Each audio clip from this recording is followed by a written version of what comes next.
Hello and welcome to Wellness Influencers, where we bring you the art and science of wellness to discover happier, healthier, and wealthier you. Here is your host, Dr. Kaveh Elahiun. Good day, everybody. We are here live with you guys for another wonderful interview with Wellness Influencers. Today we have the amazing Dr. Ruben Valdes. He is a functional medicine doctor and a chiropractor, and he has been described as a Jedi of the functional medicine. So welcome, Dr. Valdes. Give us an introduction, sir, and we will dive into it. Thank you so much for having me, and it's a pleasure and a privilege to be part of your community, part of your listeners, and I'm here to basically give you everything I got, so ask away. Fantastic. Our listeners, Dr. Valdes is a world-renowned international speaker. He has published 3 books, and he's amazingly sought after when it comes to treatment of cognitive disorders and thyroid dysfunction. So let's start with thyroid dysfunction, especially hypothyroidism. Give us your bit about that, Doc. Yeah, low thyroid is a very, very sad story in the United States of America. Most women that are either dealing with a thyroid problem, suspect they have a thyroid problem, or even worse, have a diagnosis of low thyroid, have a very similar experience over and over and over in the conventional healthcare model. They go to their doctor, they report these symptoms that we all know about, right? Weight gain, loss of energy, mental fog, changes in their moods, anxiety, to a certain degree, depression, changes in their skin, thinning hair, their hormones are all over the place, their menstrual cycle becomes irregular. And when they approach their doctor with these symptoms, it really doesn't take a rocket scientist to say, yeah, you know, this really sounds like it could be your thyroid. They go, they get some testing, and when they come back, they're kind of excited, they're anxious, they're waiting in anticipation. And most of the time, they're told, yeah, you definitely have low thyroid.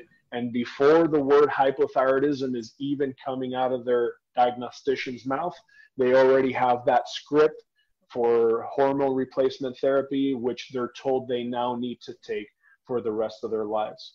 Most of these patients, you know, they're very excited, they're hopeful, I'm going to start getting better, okay, I don't want to be on a drug lifelong, but this is what I need to kind of be myself again and get back to myself. And sadly, what they experience from there on out is nothing further from the illusion and the hope that they had to recover their health. So many of them continue to struggle with exactly the same symptoms. And now the worst part about it is that they're going back to their doctors. They're being retested and they're being told, guess what? You know, you're in range, you're doing fine. So the fact that your symptoms are persistent has to be because of all of these other things, right? It's because you're getting old, it's your genetics, you're now becoming menopausal, you're too stressed, or whatever it might be. But the reality is, as you and I both know, is that there's a much deeper problem laying at the core underneath the surface that's not being examined, addressed, and much less treated.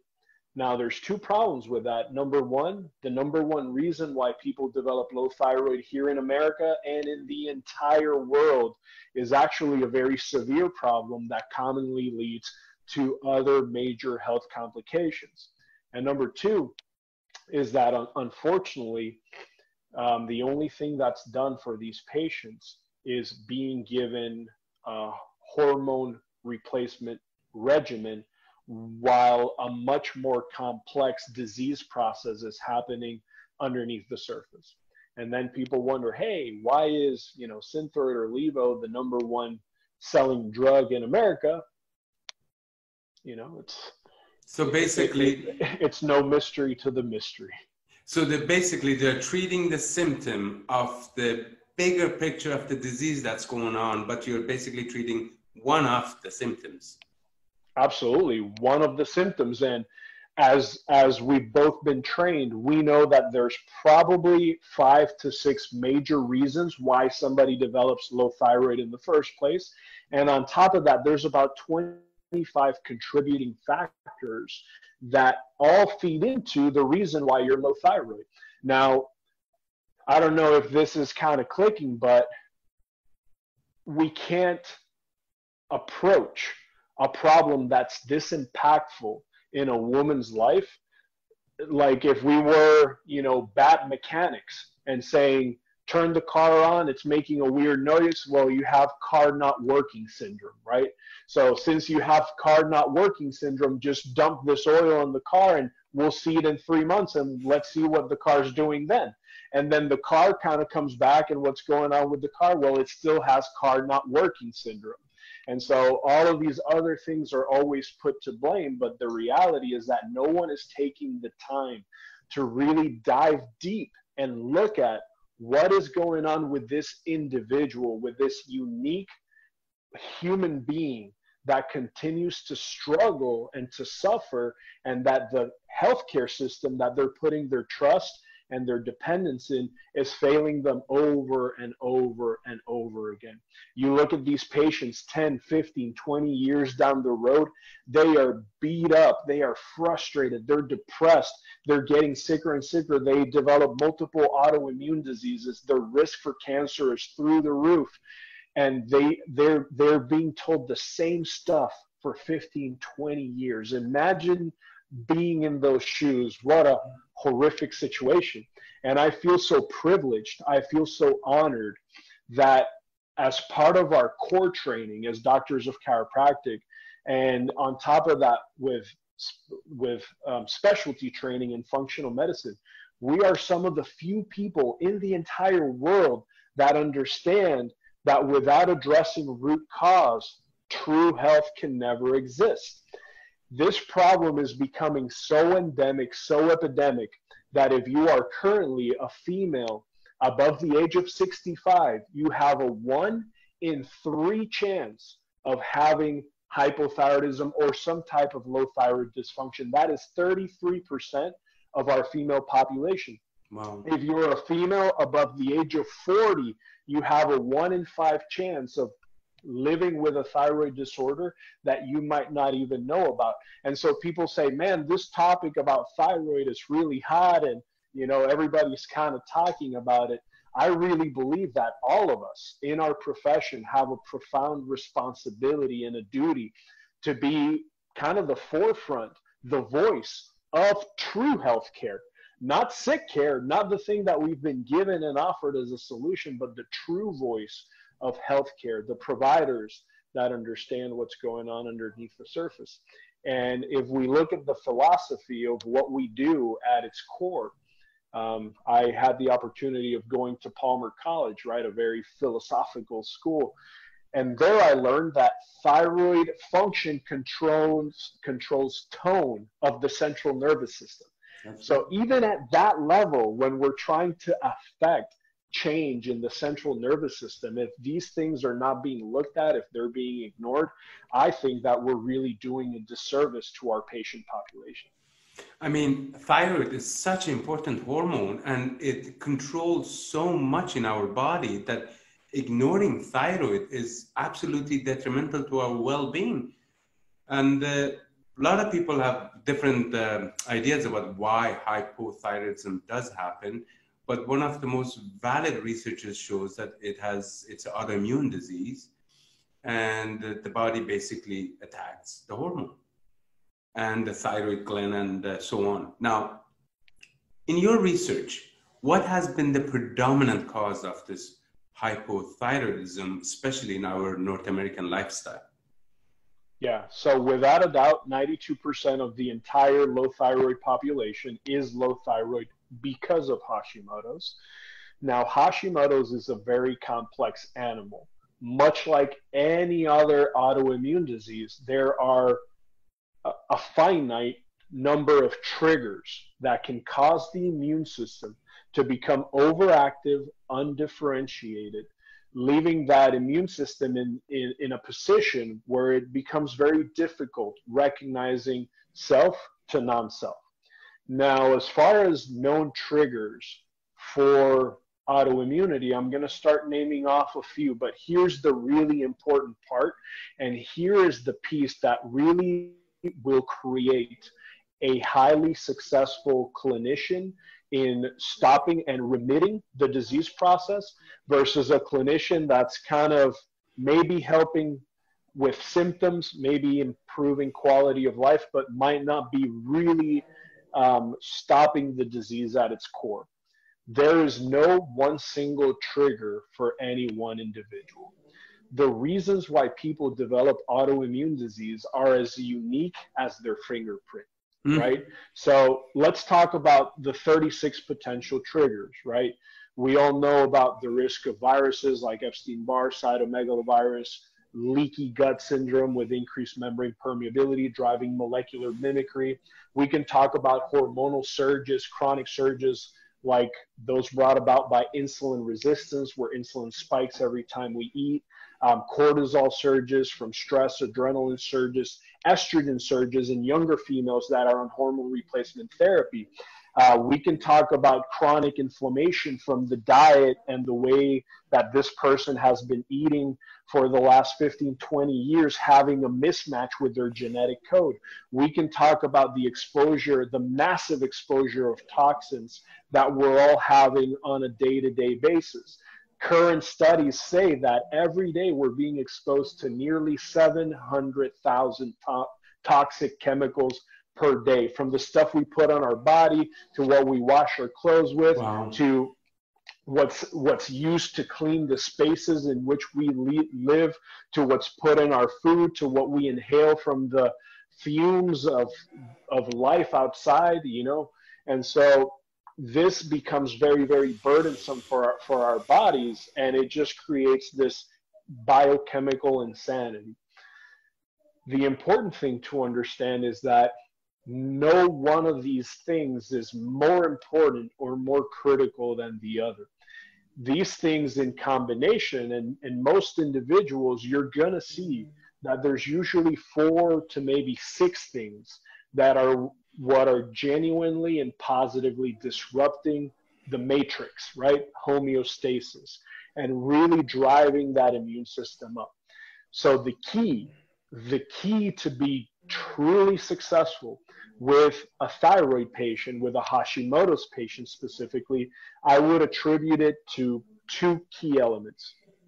The first one is the patient's understanding and commitment to their own health, to their own healing. Now, if they're only being told that their problem is a hormonal deficiency, and that, hey, you know, it is what it is, it's so prevalent, you have a hormonal deficiency, that problem within themselves is going to feel that big, right? When in reality, we know that it's a problem that's that big, right? And so making that clear and seeing and evaluating if this patient is in a place within themselves where they're fully committed to make their health a #1 priority, whatever that may mean.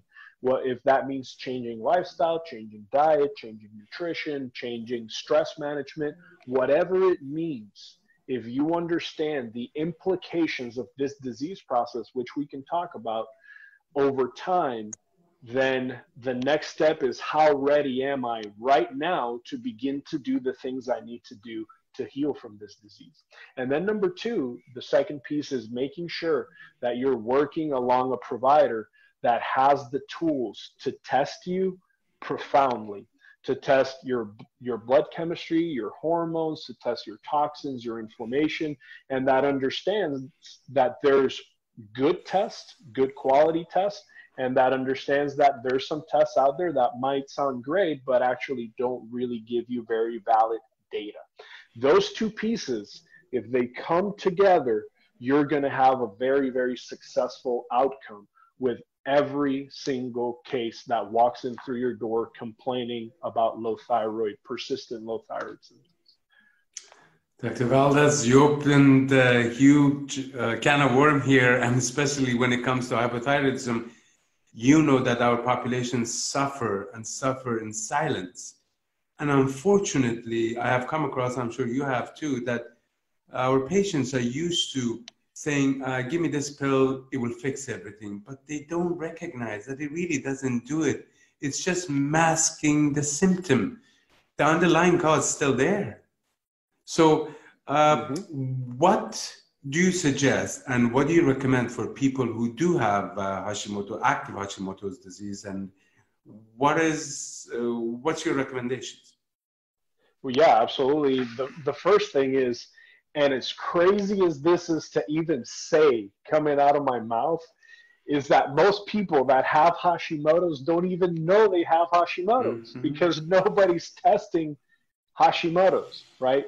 And yet 92% of the people that are suffering from a low thyroid condition are doing so because they probably have Hashimoto's, right?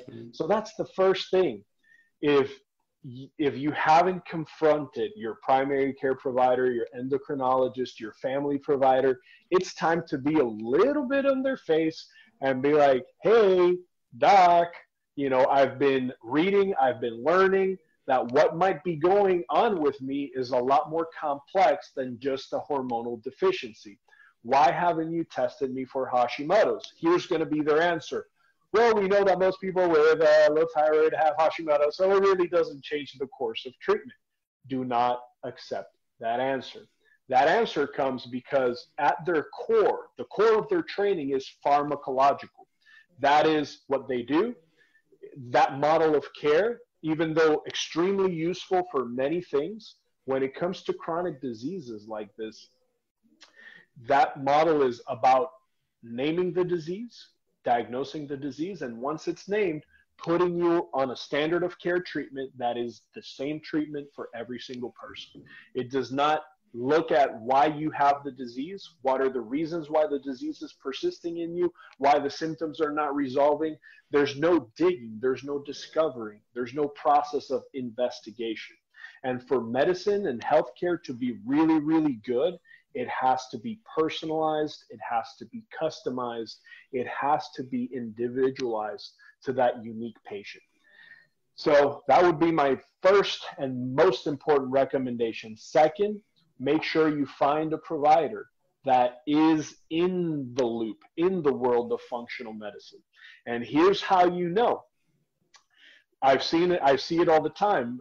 Part of my job, we help doctors open functional medicine centers around the country.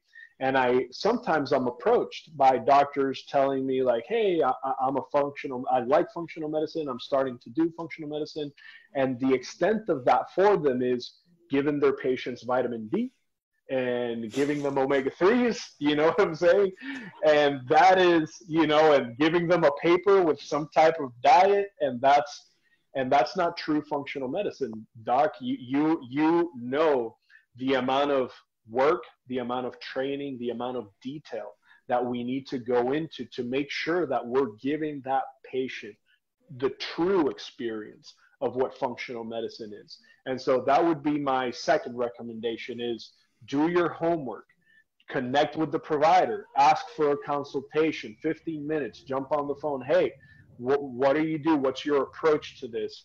What kind of success rate are you having? And if it sounds a lot like what we've been talking about here, you're probably knocking on the door of a winner versus somebody that might just give you the same old answer. Well, we'll look at it. We'll balance out your hormone based on where your TSH is at. And you hear this thing over and over again. It's like, little flag. This is more of the same. Wow. Now, do you do any DNA testing for your patients or any epigenetics? Yes, absolutely. So there's a lot of genes out there that we believe are incredibly important. One of the things that we use for a lot of patients is the strategene sequencing from Dr. Ben Lynch from Dirty Genes. I think there's a lot of SNPs that are very important with this type of issue. Detoxification, phase 1, phase 2 is very, very important. We've learned that both in primary and secondary hypothyroidism, detoxification has a key role. So in primary hypothyroidism or Hashimoto's, patients that have detoxification issues are going to have chronic inflammation right out the gate because they're not clearing properly. Phase 2, and then patients with secondary hypothyroidism, which is non-Hashimoto's, we've learned that there's a link between the liver and the thyroid. Mm-hmm. When toxic burden is high, the liver will signal the pituitary to slow the thyroid because thyroid controls metabolism. And the faster metabolism is going, the quicker you spread all this crap in your body. So sometimes we have seen patients with secondary hypothyroidism. They represent that 8% of low thyroid patients that you start cleaning everything up. I'm sure you've seen this. You clean their diet, you cleanse them, you detox them, and all of a sudden it's like they're back online. Their thyroid function, their thyroid conversion starts working a lot better, and they feel way better. Their symptoms begin to clear. So that's one. And then there's so many. Histamine clearance is super important to keep inflammation in the gut and in the immune system low, especially for those primary hypothyroid. MTHFR, we hear so much about it, definitely a very important player. We want to make sure that methylation is always happening properly to reduce oxidative stress. When oxidative stress is high, cells will die, they'll rupture, and the most inflammatory thing in our own body is our own DNA. So if cells are dying, they're breaking open and DNA is spilling into the circulation, the immune system is going to be jacked. It's going to be crazy. So making sure that methylation is good is super important. There's now a lot of talk about HLA DRDQ genetics. Patients that are susceptible to biotoxin illness, super important. They have a much higher risk of autoimmune disease because their body, their immune system cannot clear toxins that they're being exposed to from mold or from Lyme or from Sigwa or from Bloom or from any of these sources that may contain biotoxins. And so that's another gene or genetic implication that could be important. Fantastic. Now, cognitive disorder has been one of the diseases that has been basically invading our older members and the population, especially in the United States and Canada. Now, I know you have a specific protocol for this.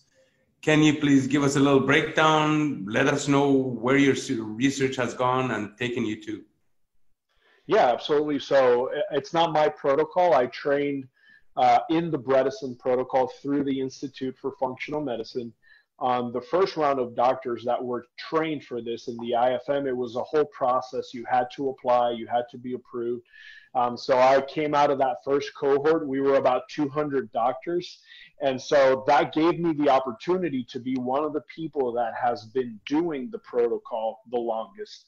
As part of that, I also had the opportunity to begin to teach other doctors in my previous assignment, which was a company called the FM Shift. So I was doing consulting for about 24 of the biggest functional medicine practices here in the United States. So obviously that amplified my experience with the protocol even further. To speak into what you're talking about, absolutely. You know, not only are our bodies becoming sicker as a society, but we tend to think of our brain as this separate, disconnected entity that's kind of doing its own thing. But our brain is responding and it's being affected by everything else that's going on in our body. So we've learned a ton about the process of cognitive impairment and eventually dementia, the most common form of which is Alzheimer's, which is now, we believe, becoming epidemic. We believe it's probably the next big epidemic with the baby boomer generation, with the aging population. We're going to start seeing much greater prevalence of cognitive disease. Now, this is complex right out the gate because there's medical legal issues around dealing with patients with cognitive impairment, right?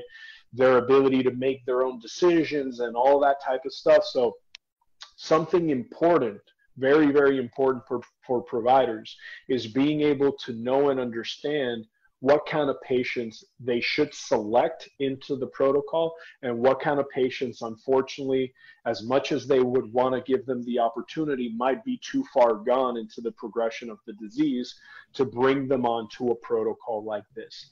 Now, the results of the protocol, they've been published. There's thousands of patients that have gone through the protocol, and the success rate is over 90%, according to the ReCoDe Institute. So it's a very, very successful protocol for the right patient. So I'll leave it there and let you kind of jump in and direct. I wanted to talk about the cognitive decline of the population, specifically on a certain age. What has been the causes, and what's fueling this speed that we are going to and losing our memories, cognitive function, and our faculties ultimately? Yeah, so the research has shown that there's 5 major underlying causes, and they're so unique that they're being typed, meaning there is such a thing now as Alzheimer's type 1, type 2, type 1.5, type 3, type 4, type 5, right? And each one of these is going to speak into the major triggers that are causing the disease. Hopefully, we'll get to the point where everything's going to be like that, right? Low thyroid, you have it because of primary, secondary. These are the causative factors. These are the influencing factors, and we can get to that level. Same thing with diabetes. There's 6 forms of type 2 diabetes, and everybody's given the same treatment. So it's really awesome that we're here with cognitive impairment. Type 1 is inflammatory. And think about all the things that drive inflammation. Number 1 and biggest one is diet, right? Mm-hmm. Diet, the standard American diet, is probably the most inflammatory diet in the world. Toxic exposure, infections, viruses, a compromised immune system that's allowing these infections to continue coming into the body without resolution. Certain medications, chronic stress, all of these things contribute to a subtype 1. Subtype 2 is called trophic deficiency. So the brain needs a lot of really important stuff to continue building and clearing its neural pathways, neuroplasticity. So amongst the many things it needs neural growth factor. It needs, to have enough hormones in a male testosterone and a female estradiol. It needs healthy fats. It needs, B vitamins. It needs all of these pieces that help it build itself and clear itself. It needs sleep. It needs exercise. All of these are important trophic factors. Deficiencies there will cause neural retraction, will cause cognitive decline. Type 1.5 is glycotoxic, probably the fastest growing demographic of the cognitive impaired population, because these are the people that have blood sugar issues. So either high blood sugar or high insulin levels are very damaging to neural tissue. Neurons are very, very sensitive to fluctuations in blood sugar, and they can develop something called advanced glycation end products, which is like sticky crap on there that can cause these neurons to die. So we know that not just in diabetes and prediabetes, but most of the American population has some type of blood sugar issue, right? Either they're consuming too much sugar, too many carbs. So this demographic is one of the demographics that's driving the explosion of cognitive impairment. Subtype 3 is toxic illness. And here there's a lot of talk about inhalational exposure. So inside of buildings that have had water damage, inhaling some of the nanoparticulates from mold, they can be absorbed through the cribriform plate and go straight into the frontal parenchyma in the brain and begin to drive the process of impairment. Same thing as heavy metals exposure, which we've known forever: mercury, lead, aluminum, cadmium. Type 4 is vascular. We've always kind of seen vascular dementia and Alzheimer's dementia as very separate, but now we know there can be a lot of overlap. So something that would be a fully independent vascular dementia would be somebody that had a major stroke or a bleed, an aneurysm, and they got dementia afterwards, that would be a pure vascular dementia. But most patients that we look at in their brain imaging, they can have atherosclerotic plaquing issues, they can have small vessel disease of the brain, and we know that that reduces trophic support and is an overall contributing factor for Alzheimer's. And the last one is traumatic. So we've all seen football players, boxers, people that get repetitive head trauma or sometimes one major head trauma, and that sets off the entire process that triggers the neural retraction that's classic to cognitive impairment and ultimately Alzheimer's. So these are the 5 things that we know are the primary reasons why people are getting these diseases. And as those threats become ever more prevalent in our society, we're seeing now more prevalence of the disease process. You know, what's amazing is that the diet and toxins, doesn't matter what you're talking about, come into play. There's a book named Sugar Crush, written by a neurologist in Arizona. And he explains basically all the pathology that goes behind most of the kind of cognitive disorders because of the consumption of sugar, which you just clearly explained why and how it was. Now, with the protocol that you said, what is in the protocol and how one would get help or find the doctor who does the protocol? Very good. So just like there's 5 major threats, we talk about 5 pillars of care. So foundationally, pillar number 1, and this is not for every patient, but a ketogenic diet for patients that would qualify. It has a lot to do with genetics. There's a gene out there called ApoE4. Some patients that have 2 copies of that gene have a big issue transporting lipids. So on a keto diet, it might increase the risk of a cardiovascular event.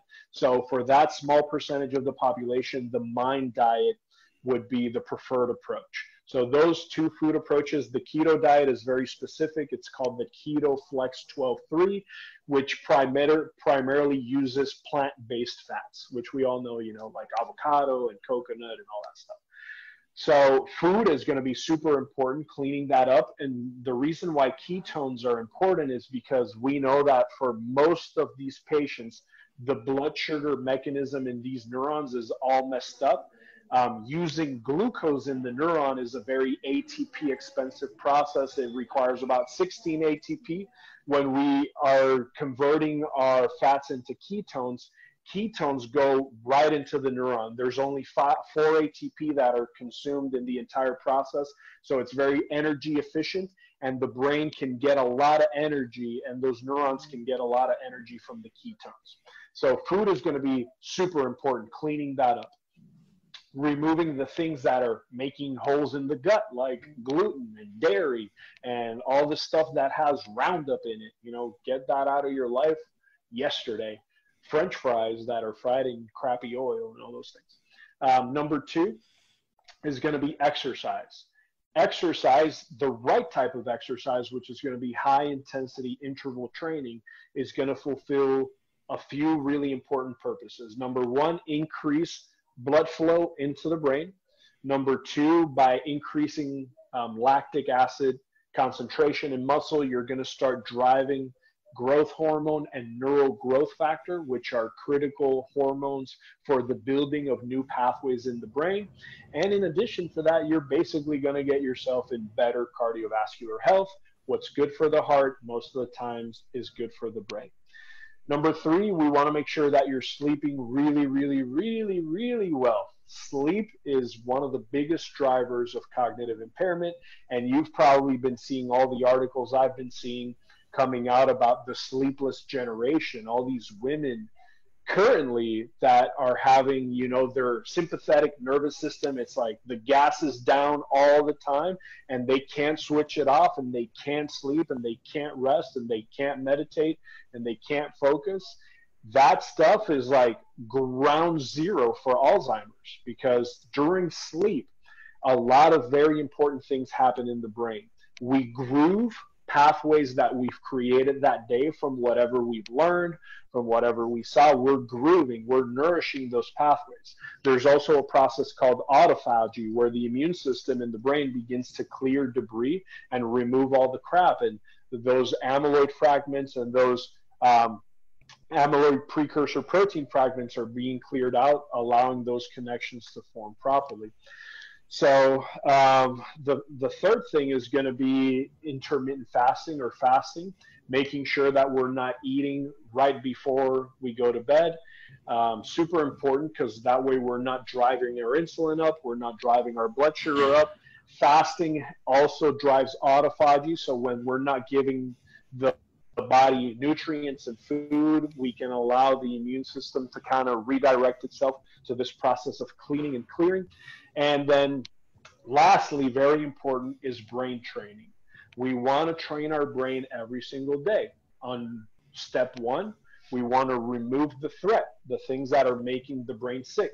Number two, we want to put demand on the brain so we can create new neural pathways. We want to groove new neural pathways. And number three, we want to give the brain the stuff it needs to be able to build those new pathways. And so from a bird's eye view, that's really how it would work. Dr. Valdes, I thank you. It's an exceptionally in-depth discussion, and I think it deserves more time, especially speaking about diabetes and how it connects to everything, and especially insulin. I mean, it almost sounds like it's root of all evil. Now, for our viewers, it can be, for sure. Where can they find you? And please name us the 3 books you have authored and written. And where can they find you? All the, Facebook, your website, and everything, all the information that they need to get you, please let us know. Yeah, absolutely. So currently, I am in the process of developing the first ever trademarked and franchised functional medicine system in the United States, together with my business partner, Dr. Ruben Valdes. So Novis Health, Novis Health, is the name of our company. I currently see patients out of Charlotte, North Carolina. We have another location in Denver, Colorado. The website is www.novis.health. That'll kind of bring you into our circle. We have pages on Facebook. We are on Instagram. We have a YouTube channel in which you can see a lot of the work that we do, patient testimonials, explanations of our systems, our treatments.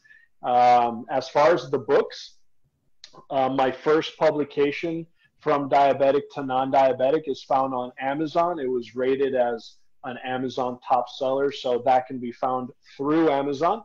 My next 2 books, The Thyroid Hack and Awakening from Alzheimer's, those are recent launches, and they're actually our most popular books. So we are on our way to developing, to having a publication and a publicist for those books. So they're still not available in the market. If somebody is interested in them, we were given copies of them, so we'd be happy to share those right now. And if you want to read them, post a review on them before they're released. That would really, really help us. So yeah, I think, did I cover everything there? You got it. And cool. Definitely we would hopefully get you back on some perfect time for you, and we can discuss more about this time. For sure, we will cover diabetes and insulin. Awesome. I would absolutely love that. Thank you so much. Valdes, thank you so very much. Anytime. Hopefully you have enjoyed this conversation as much as I have. Our viewers, this was another fantastic interview coming to you guys with wellness influencers. I am Dr. Kaveh Elahiyoun. I bid you guys goodbye, and hopefully we'll see you next time. Good day. Thank you, Doc. You too.